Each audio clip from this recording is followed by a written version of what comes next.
Batavuga ngo hari umunyamakuru runaka bangabani abacamanza badusomere umwanzuro w'uyu munsi aho bitandukanye n'ukuba ndimbati yasohotse ashaka kwerekana ko by'ukuri yagambaniwe. Rero uyu munsi Prince Kid aramutse arekuwe siniteze umujyi ubuze gushyuha byacitse mu mujyi.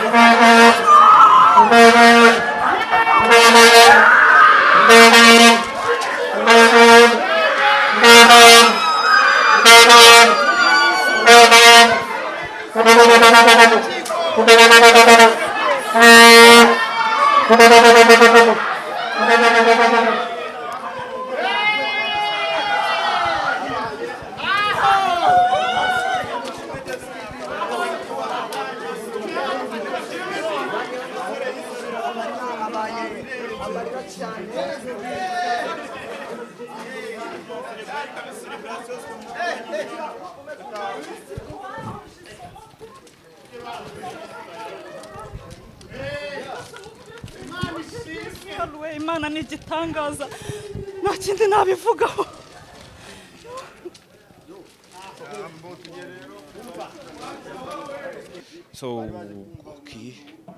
Ikaze kuri The Today TV n'ubundi twari turi mu rubanza rwa Prince Kid mu isomwa twinjiyemo isaha y'isa 7:05 hari ku itariki 2 z'ukwa 12 abacamanza binjiye baratubwira mu byo aregwa harimo gukoresha undi imibonano muza bitsina ishingiye ku gahoto Vicky Eve kwitwaza ko afite ububasha ndetse ko icyaha cya kabiri guhoza undi kunyeke VDF hagaragajwemo n'ubundi buryo icyo cyaha cyakozwemo hari amagambo ngo yajyaga abwirwa ndetse n'ubutumwa yakoreshaga bunyuze kuri WhatsApp. Cyaha cya gatatu n'uguhoza undi kunyeke agamije n'undi kumukoresha icyaha cy'imibonano mpuzabitsina akoresheje ububasha afite. Ibyo byaha byose rero Prince Kid we yaburanye abihakana. Prince Kid yaburanye abihakana aho bavuga ko VDF batangaje ko inyandiko bagiye bandika ariko muri urubanza reka mubwire ngo ikintu cyagaragayemo ni iki ngiki.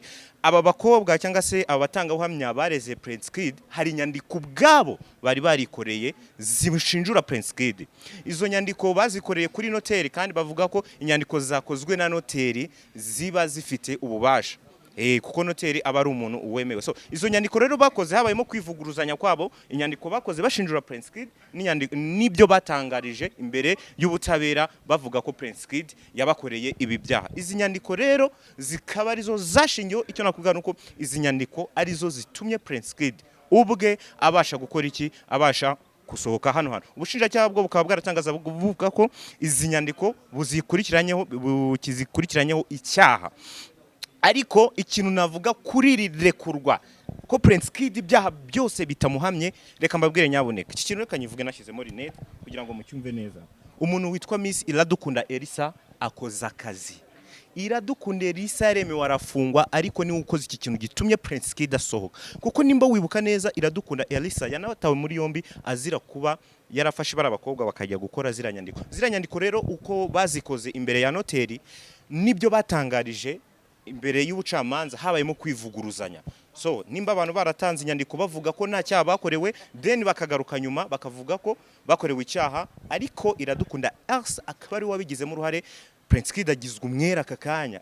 Urukiko rutegetse ko agomba kurekurwa nta zindi mpamvu na nkeya zibayeho, nta yandi mananiza na makeya abayeho Prince Kid aragarutse, ese icyo bita Rwanda Inspiration Backup izakomeza kuba yakorganizinga event ya Miss Rwanda, ese Prince Kid nubwo arekuwe biraza kugenda gute? Ariko igihari hano byari ibyishimo, abantu bose bishimye, abantu benshi bishimye, ngira ngo day to day mwabonye celebration, abantu bakoze ibyishimo bibaye byinshi hano. Reka dukomeze dukurikirane uko bimeze, ariko igihari cyo Prince Kid ararekuwe. Bavuze bati ibyabaye byose, amajwi twasanze ari umusore wasabaga urukundo.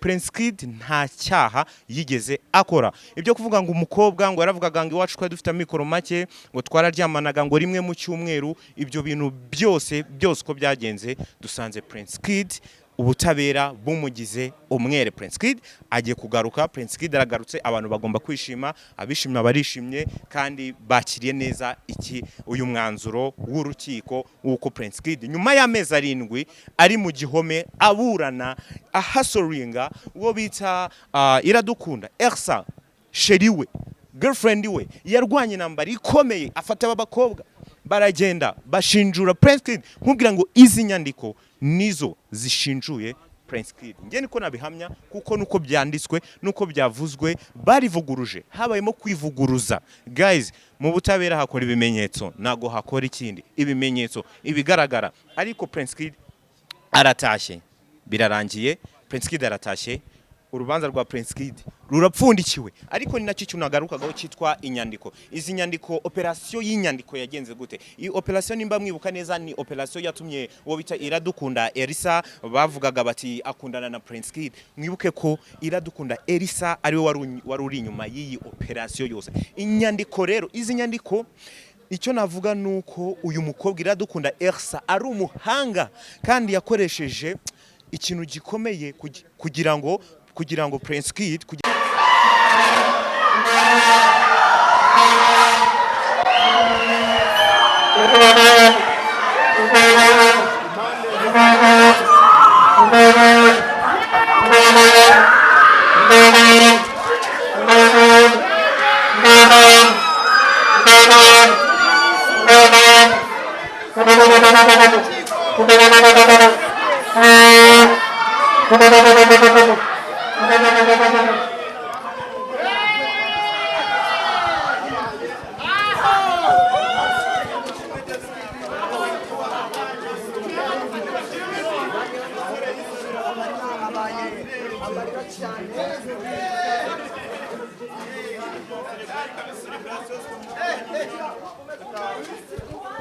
Iradukunda Elsa yakoze nizo zibashije gutuma Prince Kid asohoka. Ati gute? Ubushinjacyaha bwo bwari buhagaze ku bimenyetso bitandukanye, harimo amajwi. Iki kijyanye n'amajwi baravuze bati aya majwi nago yujuje ubuziranenge. Prince Kid nawe akavuga ati nyaboneka aya majwi bamfashe, aya majwi hari ibyo beditinzemo bakuramo, babona gutanga aya majwi. Icyo ngicyo rero ubucamanza bwagishyize ku ruhande bugitesha agaciro.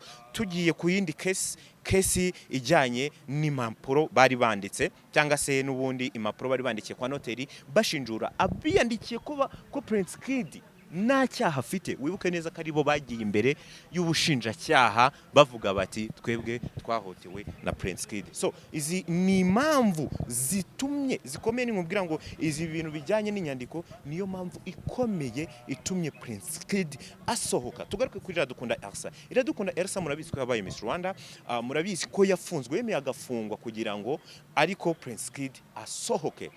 Prince Kid nibyo arasohotse, ariko se nanone tugaruke ku ishusho ya Miss Rwanda. Ishusho ya Miss Rwanda kakanya ihagaze he? Dore ko ministeri yari yatangaje ko ibi bintu by'amarushanwa y'ubwiza bigiye guhabwa inteko y'umuco.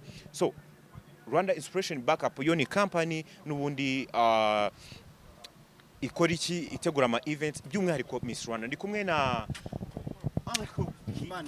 umeze gute? Ndashima Imana. Prince Kid ari umurongo muri Bibiliya uvuga ngo Uwiteka yadukoreye ibikomeye, natwe turishimye. Bro, se warenzaho iki? Prince Kid karekuwe niki wonye kimukuyemo? Wari uri mu rukiko wumvisha ingingo zose, niyihe ngingo?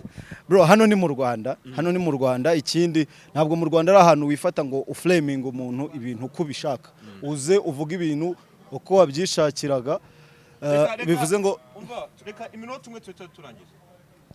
Bivuze ngo rero mu Rwanda ni igihugu kigendera ku mategeko, ntabwo umuntu abyuka ngo gushinja ibi ngibi nubwo bifite icyo byangije ku izina rye. nubwo bifite icyo byangije ku izina rye ariko at least ubushinjacyaha ibyo bwagaragaje nta ngingo zifatika kandi urukiko rugaragaje ko uyu mugabo yari akwiye ikintu kimwe tugaruke ku nyandiko bari abakobwa biyandikiye ubwabo kwa noteri bashinjwa Prince Kid bakagaruka mu bushinjacyaha bagashinja ibyo ngibyo nyine ni speculation man nta byadanje. Okay, yari Uncle Kevin ndagushima gukora subscribe kuri The Today TV ubundi ibintu kagenda neza bye.